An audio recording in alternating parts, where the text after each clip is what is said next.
Well, brothers and sisters, I hope you're still with me. This is like reading one of those snippets files. There's just so much information that you go staggering with it all.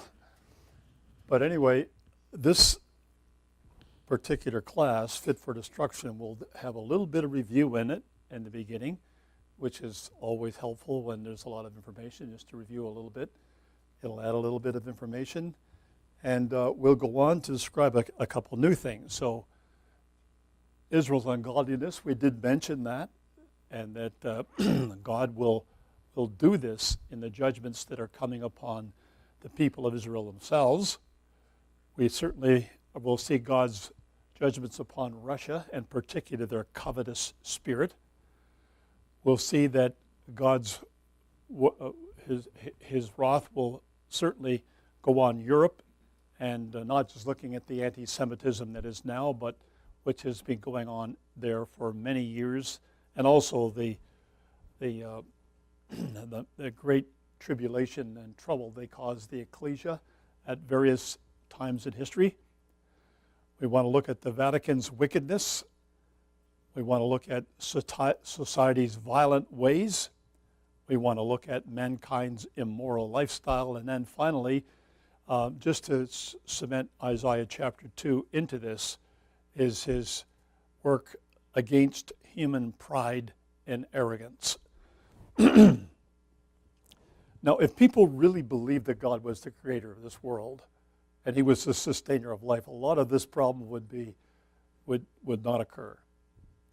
But when people become godless and they just don't have any rules that are governing them, then you can see all these things: ungodliness, covetousness, anti-Semitism, wickedness, etc. It just all naturally flows because it comes out of the carnal, fleshly mind of man. That's where it comes from. And even we ourselves know that many of the thoughts that occur to us are not thoughts coming from our study of the Scriptures. They're coming from the heart of man, which is desperately wicked. And we've got to know how to control that. So when we see God finally judging human pride and arrogance, it's because God is the creator. He is our potter. He is shaping us. And as a potter has control over the clay, so God takes control over his creation, and he will eventually produce what he wanted to do with this earth and mankind upon it. So it tells us that the ungodliness will be removed from Israel, because it says in Romans chapter 11, "So shall all Israel be saved. As it is written, there shall come out of Zion the deliverer, and shall turn away ungodliness from Jacob. For this is my covenant unto them, when I shall take away their sins." So this idea that we've done it our way, we can defend ourselves, we can, we've tested these things and just look out for our ability, is what God will deal with. And you can see in this was one of the remarkable things associated with God, or with Israel's development of defenses, this Iron Dome missile launcher. So Jerusalem will fall again. Yes, we read this verse in Zechariah chapter 14, verses 1 and 3. This has not happened yet. And so all the focus on this city of Jerusalem and all the things that the people are doing there, well, you can just imagine when the earthquake goes through and divides the Mount of Olives, that there's not going to be much left of it just from that alone. But then shall Yahweh go forth, fight against those nations as he went and fought in the day of battle. Means nothing to people who don't know their Bible. But to people who know their Bible and know how God fought in the day of battle, it must be obviously enough to take any nation into subjection. So he says, yes, Israel will repent. Zechariah 12, verses 9 and 10, "It shall come to pass in that day, I will seek to destroy all the nations that came or come against Jerusalem. And I will pour upon the house of David and upon the inhabitants of Jerusalem the spirit of grace and of supplications. They shall look upon me whom they have pierced, and they shall mourn for him as one mourneth for his only son, and they shall be in bitterness for him, as one that is in bitterness for his firstborn. So the spirit that has guided them to design and operate Yad Vashem in Israel, this is our history. This is what happened to us. No mention of God is something that God's going to deal with. And finally, they will turn around. And of all the things that God's going to judge, this has got a good ending. Because these people come out of it as being now blessed by God to be the people that will work for him in the kingdom age.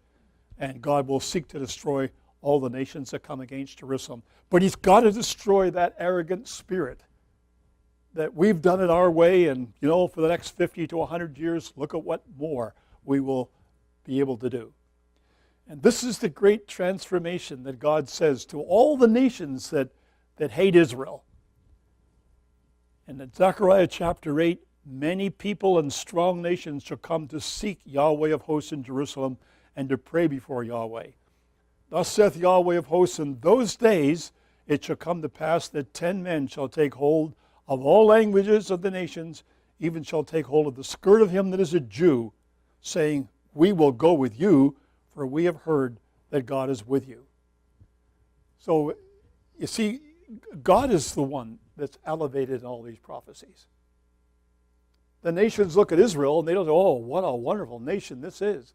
Look at how smart these people are. Look at what they've done for society. No, they will say, we're going to go with you because we've heard that God is with you.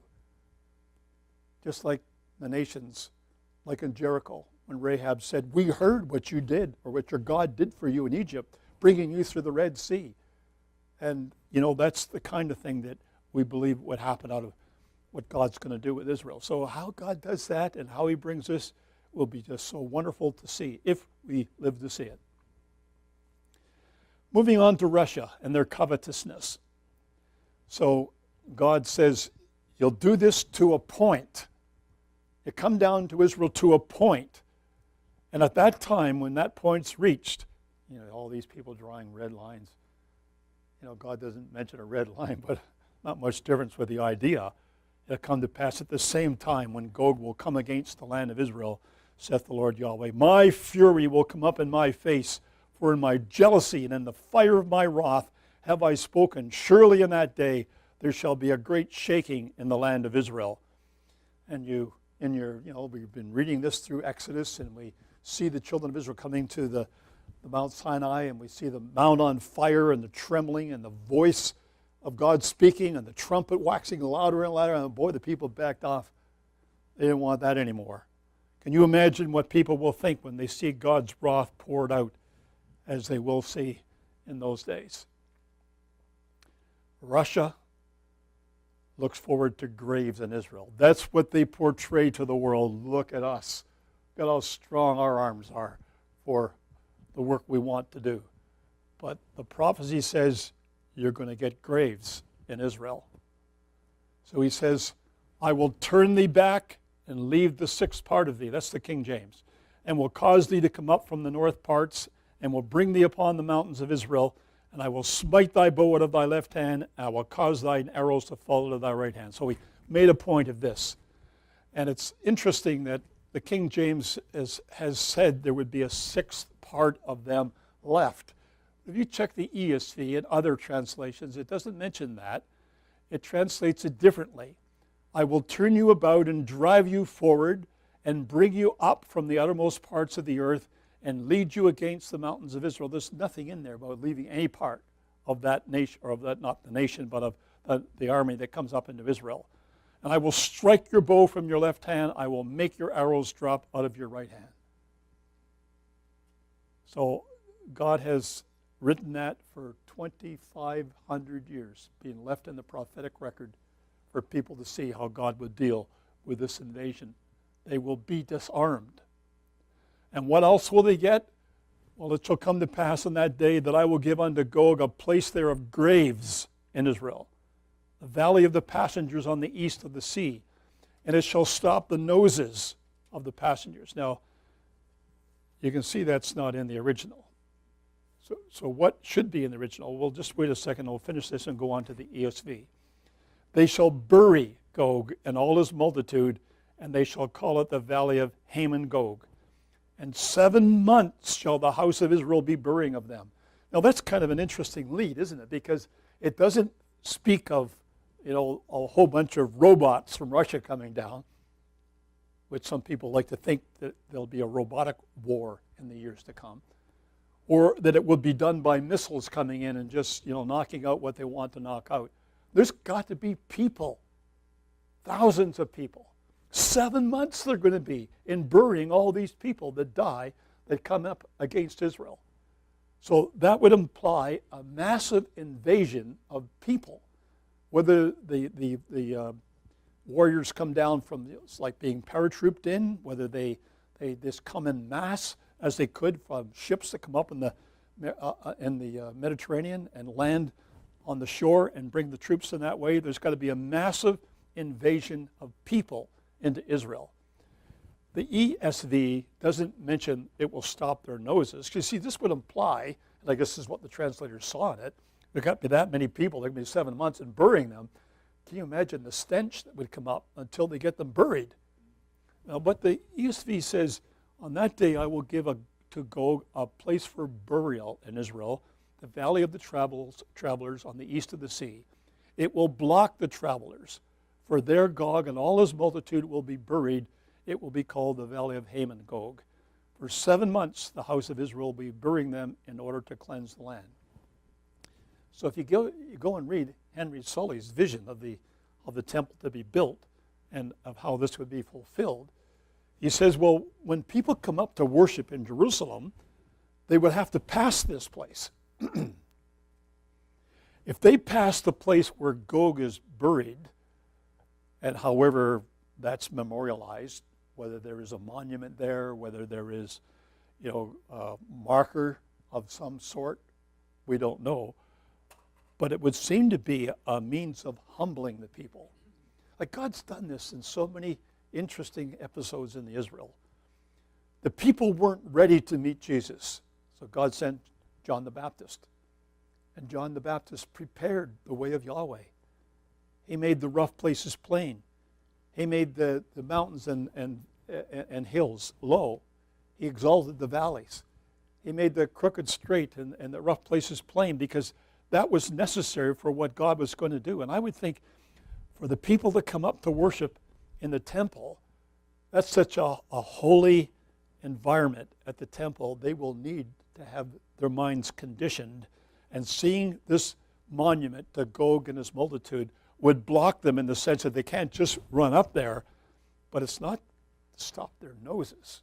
Other translations have stopped their mouths, which if something like that is in the original, then that may be better, but it certainly will block them in some way or another. Yeah, don't meddle with Jerusalem.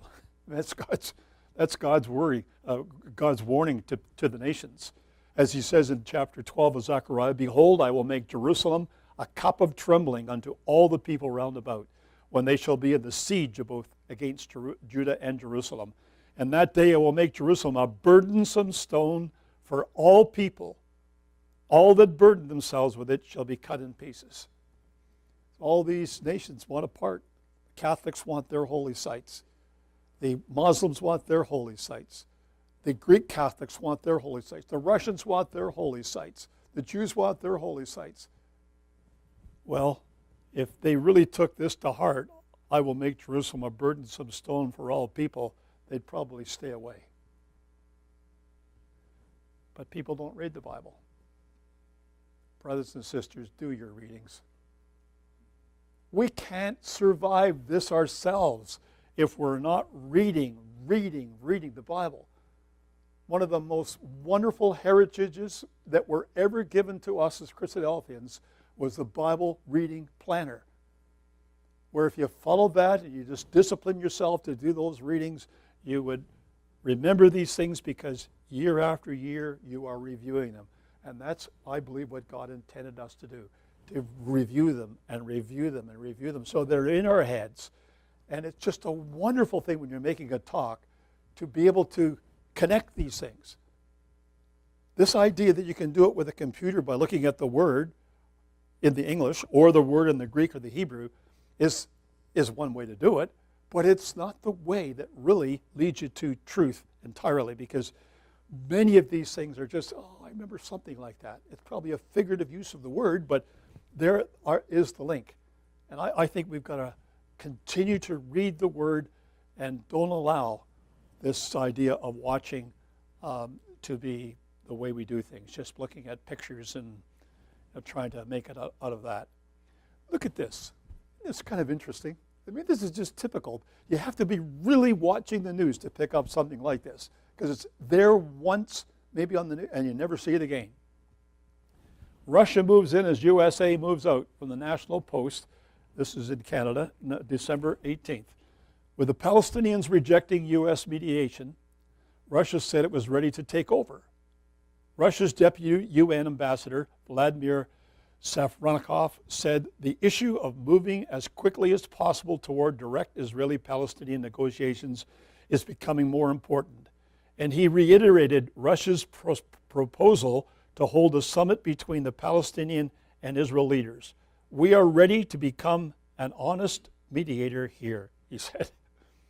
And if you read this little notation under this picture, here's a couple of the Russian Federation people talking together, and he speaks with a co-worker after the vote on a draft resolution that would reject U.S. President Donald Trump's decision to recognize Jerusalem as the capital of Israel on December 18, 2017, at the UN headquarters. See, it just seems to be, it's coming so fast now that it's just hard to keep up. Like, well, all the other things we got to do, you just tend to miss this. And if you start missing it, you give up. Like you think, well, I just can't keep up, and you back off. Now, you really need to try to not back off. There's another source of information coming out of Australia, where there's a brother who produces something like the snippet file. It's much shorter. It's not as good, but it does keep you up to date with about a tenth of the time taken to read it. So there are other ways in which we can try to keep current if we need to. Europe's anti-Semitism. Now I think Micah chapter 4, like Micah chapter 4 in the first few verses, this is the same as Isaiah chapter 2, so it's really significant. And it talks about the kingdom being set up, nations coming to Jerusalem, the fact that Jesus will judge the people, that he will rebuke nations far off, they will beat their swords into plowshares, their spears into pruning hooks. All that's there in the first part of Micah, as it is in. But then Micah goes on to say, now many nations are gathered against thee that say, let her be defiled, let her eye look upon Zion. And if you look at UNESCO, which is United Nations, as we mentioned to you, it's the body that controls education. That's the spirit of it. They just would love to embarrass Israel. Let her eye look upon Zion. They want to show to the world that Israel can't look after the holy sites. So that idea of them closing the doors of the Church of the Holy Sepulchre was all set up to embarrass Israel. Israel wisely, very quickly backed off from the law so that they could survive what otherwise would have been an onslaught against them. But these nations don't know the thoughts of Yahweh. Neither did they understand his counsel. He'll gather them as sheaves into the floor. Arise and thresh, O daughter of Zion. I will make thy horn iron. I'll make thy hoofs brass. Thou shalt beat in pieces many people, and I will consecrate their gain unto Yahweh and their substance unto the Lord of the whole earth. That's how God will deal with these people. So Europe is to be the subject of God's wrath, because it says he will send a fire upon Magog. I think I like that come up. Well, Magog is a bit like Gomer. They got Magog over here. Russia would be further with the Scythians, Gomer here, but these nations were intermingled and we're just not too sure where they would be. So he says in Ezekiel 39, verse 6, I will send a fire on Magog and upon them that dwell carelessly in the isles, and they shall know that I am Yahweh. And it's typical of what Peter says in the New Testament when he says, the day of the Lord will come as a thief in the night, in which the heavens will pass away with great noise, the elements shall melt with fervent heat, the earth and also the works that are in them shall be burned up. Well, so some people have concluded the earth's going to be burned up. Maybe that's why we should look for some other solar body up there or some other body that we can all escape to, like, the science fiction of children's books. If they only read the chapter, the sense in which the ideas will be burned up is the same sense in which God overthrew the world in Noah's day by water. The world survived, the earth survived, life survived, was in the ark. God made the earth to be inhabited. He's not going to be frustrated in that. So what's going to be burned up is the works of men that are defiling God's earth. He's going to destroy them that are destroying the earth. But civilization is going to go on because the earth God has given to the children of men. And the earth abides forever, he tells us. But this judgment of fire on particular parts for people who know not God and people who have challenged him with his people Israel, that's where his judgments will fall. So again, we look at this idea of anti-Semitism. And we look at it from this perspective this time. That remembering this prophecy, which was in Jeremiah 16, you see, you would expect to see these things in a Holocaust memorial. If these people really understood their history, they would show that the prophet said this would happen. Instead, what you see at Yad Vashem, you see a cattle car. Yeah, that's the cattle car. One of the cattle cars that the Jews were herded into and taken to these death camps and destroyed like they were animals. Well, it did say, I will send many fishers, they shall fish them, and after I will send many hunters, and they shall hunt them from every mountain and from every hill. They were treating people like animals. For mine eyes are upon all their ways. They are not hid from my face, neither is their iniquity hid from mine eyes. That's what God is waiting for the Jews to recognize, that those judgments of history have to be rightly interpreted. They're not just what they've endured so that they might gain the sympathy of the nations. They endured them because of what God said would happen to them for their ungodliness. But here's the great monument to men. Isn't it interesting? Why would they ever fashion it after the Tower of Babel? Here is the European Union, Tower of Babel. Why would you want to do that? Would any of them have known the story of the Tower of Babel and what it really meant? I'm sure you wouldn't know what to pattern it after. All these nations were driven away, multiple languages. They're bringing them all back, all the languages united as one. That's the spirit of it. And so we see Europe at this final stage as toes of iron and clay. Now, isn't it interesting just to ponder this? I'm not saying this is necessarily the only interpretation, but ponder this. Because that's the only part of the image where there's two materials found. As you go down the image and you come to the clay. And the iron is not unique. Clay is, but not the iron. The iron is coming from an age of iron legs, the iron of Rome. What is still Roman in today's world? Roman Catholic Church. It has the name Rome right in it. It's all over the place. But in Europe, it hasn't got the strength it used to have. You just look at the statistics on how many people are still Christians in Europe and how many Muslims are coming in and taking over. And so you see an aspect of iron and clay. So if people of Europe came together, it wouldn't have the same strength as it had in the days of the iron legs because of the clay element. And so he says, they shall not cleave one to another, even as iron is not mixed with clay. In the days of these kings, the God of heaven shall set up a kingdom which shall never be destroyed, and the kingdom shall not be left to other people, but it shall break in pieces and consume all these kingdoms, and it shall stand forever. Now, brothers and sisters, I hope you see what I'm leading you up to. You haven't pondered the question yet. What do we do about this? We've seen all this material. We can't really deny that a lot of this is happening before our eyes, so this is what's happening. But doing something about it is quite different. Changing your life because of this. See what you might do to further prepare. Are we really ready? That's the subject of Are You Ready? Our fifth class. So when we leave our class, at this third class, I don't want you to think that this subject is over. It isn't. It's just that we've only got that far in it. So, yes, we're going to see the image destroyed. We're going to see these people that have risen up. We're not going to be submitting to God. The Tower of Babel, we'll make it again. And we'll show God that we can withstand him. We can bring all the nations back together that spoke these different languages, and they'll be united together.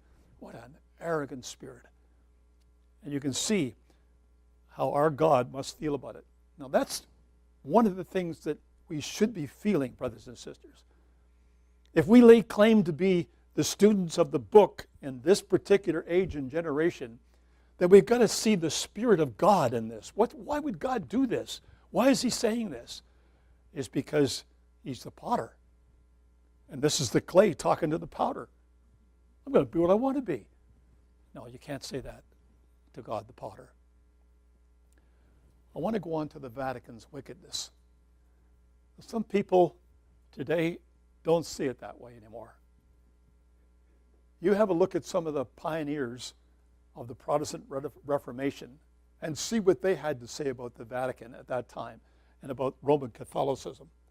And so people have got weak, so they don't even know that this is speaking about this people anymore. They just gone silent against this. And because our voice is silent, people don't even know about it. But our students that have come before us have been able to show that this prophecy is speaking about the papacy. That's a study in itself on 2 Thessalonians chapter 2. The mystery of iniquity doth already work in the times of the apostle who was writing this. Only he who now letteth will let until he taketh him out of the way. Then shall that wicked be revealed, whom the Lord shall consume with the spirit of his mouth. Can you see this? It started already in the time of the writer, and it would continue until Jesus consumes it with the brightness of his coming. That's something that had to last from the time of the apostles to our present day. You tell me one thing that's lasted that long, that bears the characteristics that he speaks of in other verses. There's only one, Roman Catholic Church. We've got to be clear on that. We've got to be certain on that that's what he's speaking about. Even him whose coming is after the working of Satan with power and signs and lying wonders. Brothers and sisters, if we're right on what happens to a person when he's dead, the Catholics are wrong. And if they're wrong in what they say what happens to a person, like they did with the Pope when the Pope died, they said he's gone to heaven. He's now being received by all the Catholics in heaven as he walks down and receives their applause as he comes into heaven. This was what he was trying to tell the Catholics. We don't believe that. These are lying wonders. There's nothing like that in the world apart from the Catholic Church. And so we got to be strong on these things and know what we believe on them. There it is. And Paul and I visited this place not so long ago. It never looked anything like this. They must have cleaned it up a lot because this was all really filthy. I never saw so many pigeons in all my life that were in here around these things. They're flying up in clouds, the pigeons. But now they've really fixed it up because they got under the idea. They want visitors. They want to be known. Why would the Vatican, that hasn't got a soldier that could go out and win anything, ever be known and recognized by the world body? I mean, that's one of the things that people still sort of, every now and then you see it in an editorial. Who are these people? Why would we listen to what the Pope has to say? Well, Revelation 17 says, and there come one of the seven angels which had the seven vials, and talked with me, saying, Come hither, I will show thee the judgment of the great whore that sitteth on many waters, with whom the kings of the earth have committed fornication, the inhabitants of the earth have been made drunk with the wine of her fornication. Don't be embarrassed by the scriptures, brothers and sisters. If it uses language which we may be a little bit embarrassed sometimes, don't be embarrassed. God used the language first because he wanted to show how bad their sin really is. So he says that this power will oppose and exalt himself above all that is called God or that is worshipped, so that he as God sitteth in the temple of God, showing himself that he is God.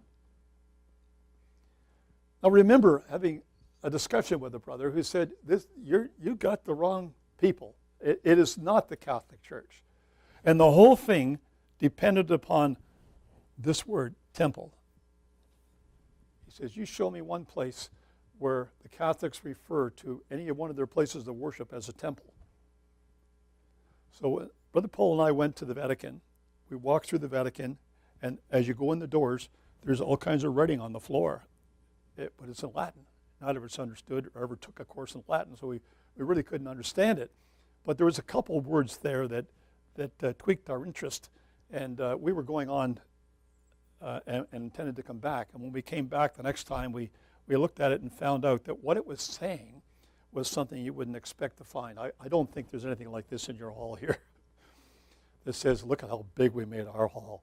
You see, this is how far Book Road comes, the only come. And we got a bigger hall. Can you imagine anything so silly?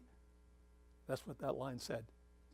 It was trying to show how big the Vatican, that big building where they worship in, the basilica, was compared to other churches that had been built. The whole idea to prove it was bigger. I mean, that's got no association with God. You can't imagine it. But this is what he's saying here. I followed this up. I investigated everything I could find in this. I was reading as much as I could read. And then I listened to what the papacy does when they make a person a saint. And the papacy is such that they read these things. They don't allow a pope just to make it up as you go on, although this present pope has made up a few things that I don't think the Catholics really appreciate him saying. But normally they read it. And in that, when they make a person a saint, they refer to that building as a temple. And I thought, that's all I needed to see, because this is about lying ideas that were convincing people that this person really was important and we should listen to him. No, it was a lying wonder. A lying wonder in the sense that it was certainly false, that the Pope wasn't in heaven. People that are saints are not in heaven. They can't hear anybody praying to them. But all this is claimed by the... See, you really need to invest in that. You need to have a lecture sometime where a brother in the ecclesia takes this subject on and makes something of it, just to keep familiar with this subject. This is current prophecy. It's just as current as Russia and Israel is, to know what God's going to do with these people. There's so much written about it. It says, whom the Lord will consume with the spirit of his mouth and shall destroy with the brightness of his coming. So we're looking for the coming of the Lord. We need to be looking at the Catholic Church. Well, I'll tell you, there's a few things that I noticed here. First of all, if you read what happened to ancient Babylon, it said would never be rebuilt, right? When it went down, it was gone. Who tried to rebuild it? Saddam Hussein.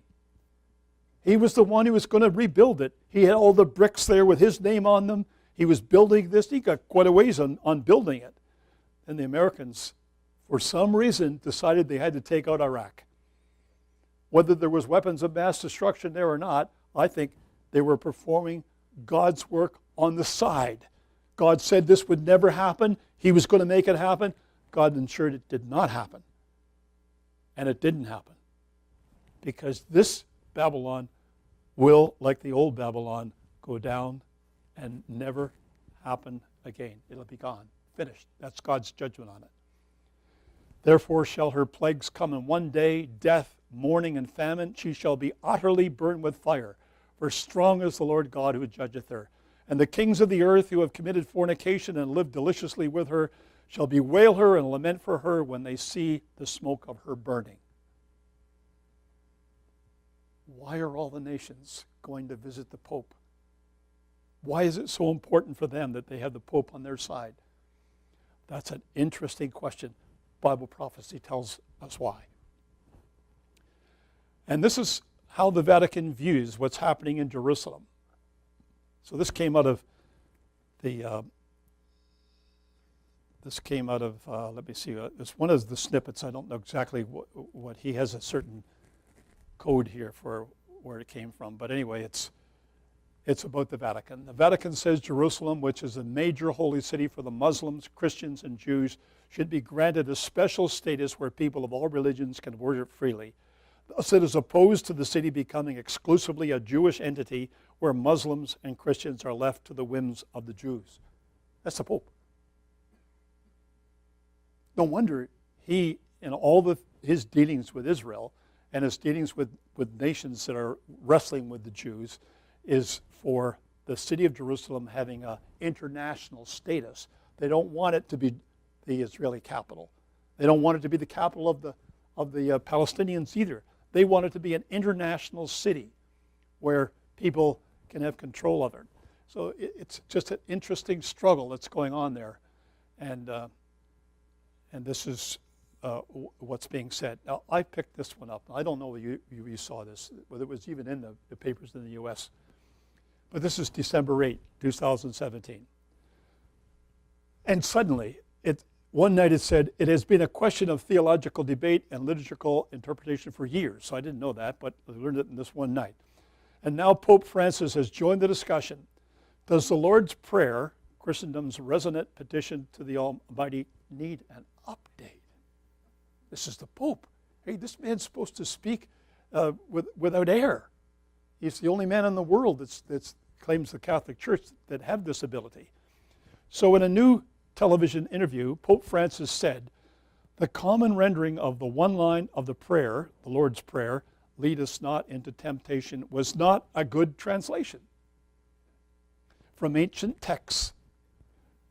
Do not let us fall into temptation, he suggested, might be better because God does not lead people into temptation. Satan does. Now, I thought that was really kind of interesting. So, Christadelphian, just look into this a little bit. Do you agree with the Pope? Do you think the translation needs an update? Because it is temptation. Do you think that Jesus got it wrong? You see what this man is saying? Do you see the power he takes on himself? So he told TV 2000 channel, it is not a good translation because it speaks of a God who induces temptation. He added, I am the one who falls. It's not him pushing me into temptation to then see how I have fallen. A father doesn't do that. A father helps you get up immediately. It's Satan who leads us into temptation. That's his department. I like that one.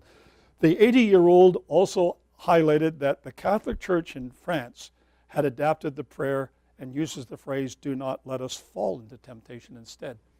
Now, brothers and sisters, what do you think? If you look up this word, temptation, and the word really is lead. See, that's the word he's working on. But you got to look at this temptation. Does God lead us into temptation? Well, it does say God tempted Abraham. But it also says God doesn't tempt any man and can himself be tempted. But that same word deals for testing and trying and temptation in an evil sense. The same word in the Hebrew. You really can't solve it from that puzzle. So you have to go through examples and to see whether God does try us. Well, God obviously tried Abraham. It says the Spirit led Jesus into the wilderness to be tempted of the devil. So was that the work of God? Was that the work of the Spirit? Or didn't that really happen? You see the sense of what he's investigating here. So Francis has called for the English wording of the Lord's Prayer to be changed because it implies God induces temptation. So the Catholic Church has been at this now for how many 100 years? And in 2017 decided that maybe the Lord's Prayer needs an update. There's something we got to look at. Here's another one. The Vatican knows China is good for business. From the milestone snippets, and I think that came up February 18th or February 21st this year. So as a spiritual enterprise, organized religion is all about numbers. And 1.37 billion souls to be saved on the mainland, it's no surprise relations with Beijing are warming. A delegation from Beijing is expected to travel to the Vatican in March to finalize a deal on the appointment of Catholic bishops in mainland China, because that's been a dispute with them. The Catholics want to appoint who they want to appoint, and China wants to appoint who they want to appoint. They couldn't agree on who to appoint for bishops in China. So they think now they've got an agreement, and Vatican's really happy about this. Organized religion is in the spiritual business, and like any business, it's ultimately about numbers. Now, if you were the chief executive officer, or rather the Pope in Rome, surveying the state of your global Catholic business in terms of customer base, what do you see? And it goes on to describe how it's declining in Europe, it's declining in North America, it's growing in Asia, and it's growing in China. So the Catholic Church is very interested in China at the present. There's nothing in the Bible that suggests, that I know of, that China is going to be any great factor. It may be a factor, but not a factor that God has specifically pointed out. He's mainly interested where the Jews have gone and where Christians have gone in his judgments. Now I'd like to look at the clock a little bit, so we'll be on time, I think. Matthew 24, talking about society's violent ways. Now you know this. The Christadelphians know this up and down. But at the days of Noah, so shall the coming of the Son of Man be. For as in the days that were before the flood, they were eating, drinking, marrying, giving in marriage until the day that Noah entered in the ark, and knew not until the flood came and took them all away. So shall also the coming of the Son of Man be. So Jesus particularly warns the reader to compare the days of Noah with the days of his coming. We would be unwise to not do that. When you look at the violence, you get a lot of pictures on the internet. In fact, it seems that the media is obsessed with violence. We turn on our radios in the morning at 7 o'clock news, and almost always it's who died overnight being shot. Who died, found murdered, they don't know how it happened. How many car accidents happened and people got killed? How many places in the world did people get? Like, it's about violence, violence, violence. That's what they seem to think people want to hear and what they need to know. And so we hear that over the good things that they could report. So pictures just follow it along. And you see these acts of violence. But the prophet said, proclaim this among the Gentiles. Prepare war. Wake up the mighty men. Let all the men of war draw near. Let them come up. Beat your plowshares into swords, your pruning hooks into spears. Let the weak say, I am strong. You don't see that on the United Nations. You see Isaiah 2 on the United Nations, which is the reverse of this. But this has to happen first. So this great battle of Armageddon will be because these nations have been preparing war. Well, are they preparing war? Well, just look at how much money they're spending. I have no idea to account for this chart that I got. Didn't have anything for 1991. I can't imagine the world didn't spend anything. It just must have been a layer in the chart. The world military expenditure, year by year. And so last year, and this would have been 2016, $1.5 trillion on the preparations for war. And what makes it so expensive is the weapons to have superiority cost a lot of money. And hence, their preoccupation is they've got to spend that money on those weapons so other things can't be done. We need the money for weapons. This country outspends any other nation on preparation for war. Any other nation in the world is way in the pack compared to the United States. Canada, I don't know what they do spend any money. They have a few old ships out there. I remember they were sending a ship to go to rescue somebody halfway around the world, and before they got out of that harbor in Halifax, one of the helicopters had crashed on the deck, and they had to come back and call the mission off. That's Canada's Navy. I don't mind that, but that's the condition of Canada. You don't have any protection from the north, I can tell you that. Earth filled with violence, that's how God saw it. Like, these are the other things he said about the days of Noah. You would see that. The earth was filled with violence. All flesh had corrupted his way upon the earth.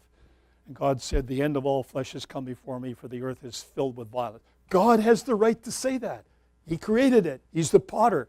I don't want this vessel any longer. It's violence. That's not what I wanted. And so God's going to deal with that violence. But this idea of the weak saying, I am strong, That's a sad picture. Here this little kid needs to be in his home, being loved by his mom and his dad, being raised up to manhood. Instead, his father's behind him, promoting him to strap one of these explosive belts on and go out and kill as many people as he can. That's wickedness.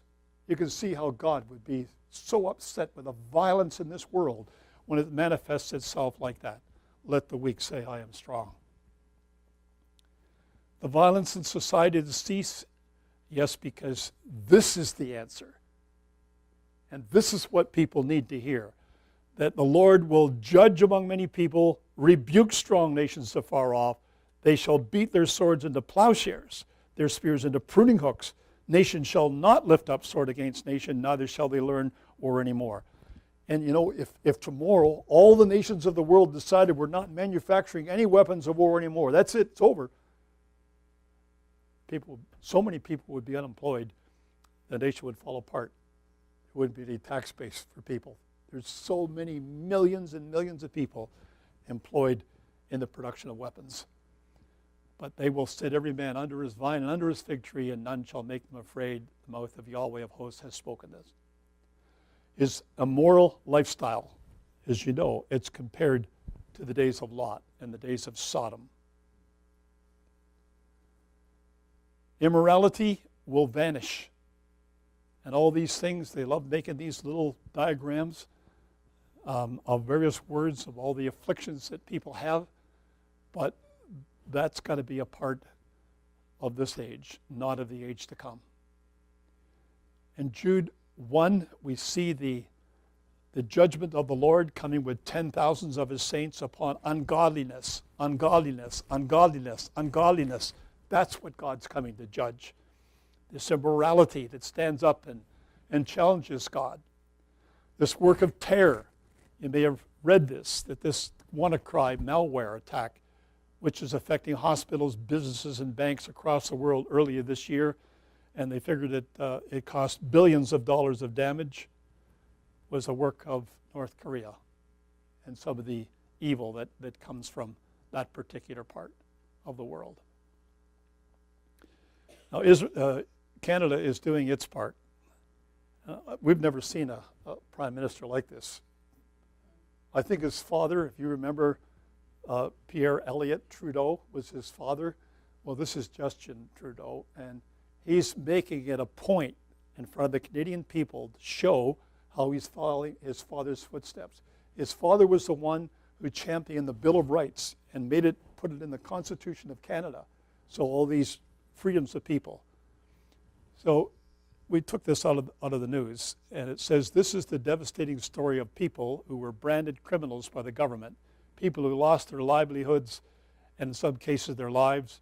Trudeau said Tuesday as he delivered a speech building up to his promised apology for past state-sanctioned discrimination against members of the LGBTQ community in Canada. And they took a picture of him actually crying in Parliament as he's making this. Now, he may have been genuine in what he was doing. But of all the other problems that are facing the world, you sort of wonder why that is made a priority with our government. But we'll work on that one. I think you have enough problems here. I'll give you another one to work on. And this is another one that Canada's into. And I think some places in the States is into it too. They want to legalize marijuana.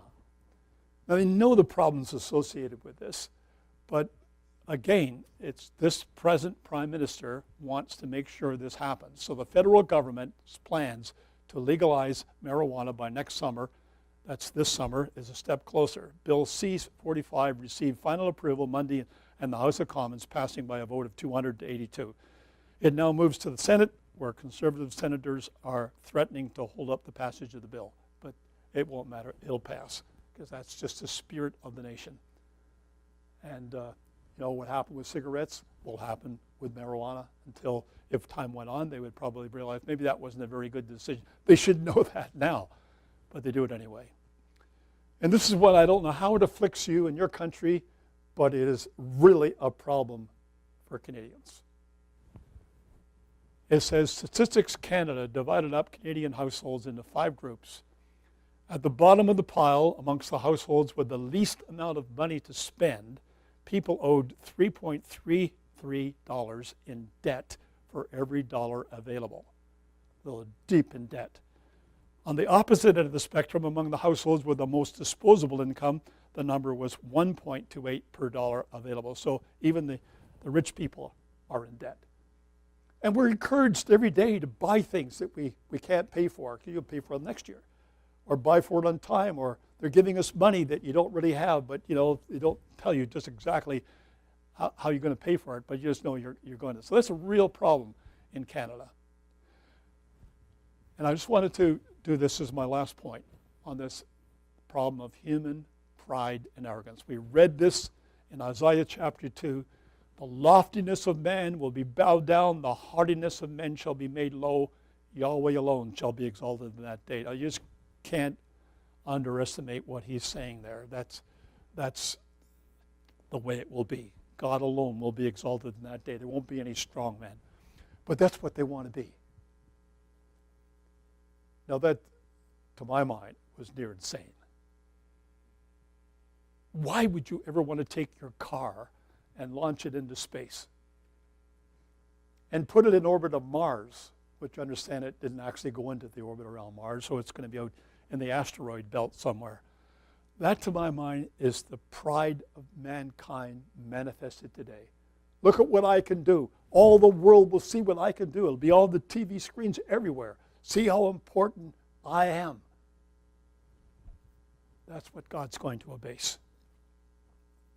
So he says, the haughtiness of men shall be bowed down. The Lord alone shall be exalted in that day. And in the 7th verse, the loftiness of men shall be bowed down. The haughtiness of men shall be made low. You can see that God's really emphasizing that in Isaiah chapter 2, a great chapter for the problems of our day. So he has signs in the sun and the moon and the stars. They're all the time reporting on things that they can see with their telescopes and how they try to figure out, how the first star originated and how stars are dying and how stars are born. But I had to admit I think just last week that the earth the universe is expanding much faster than they ever thought of, and they got to now refigure their estimate of why this was happening. They can't really understand why it's happening. So it just seems to me that all these things are very much before our faces in today's world. Men's hearts failing them for fear and for looking after those things which are coming upon the earth. The powers of heaven shall be shaken. As it was in the days of Lot. Toronto has an awful Pride Day. They take it right around in front of the Church Street Hall in Toronto. So the brothers and sisters don't want to go. They don't. They close the meeting off that day. It comes right in front of their hall. And what you see in there is you don't want the brothers and sisters seeing. So they mass out there, taking this symbol that God made so beautiful and used it to try to illustrate. We'll tell God. We'll show him what we can do.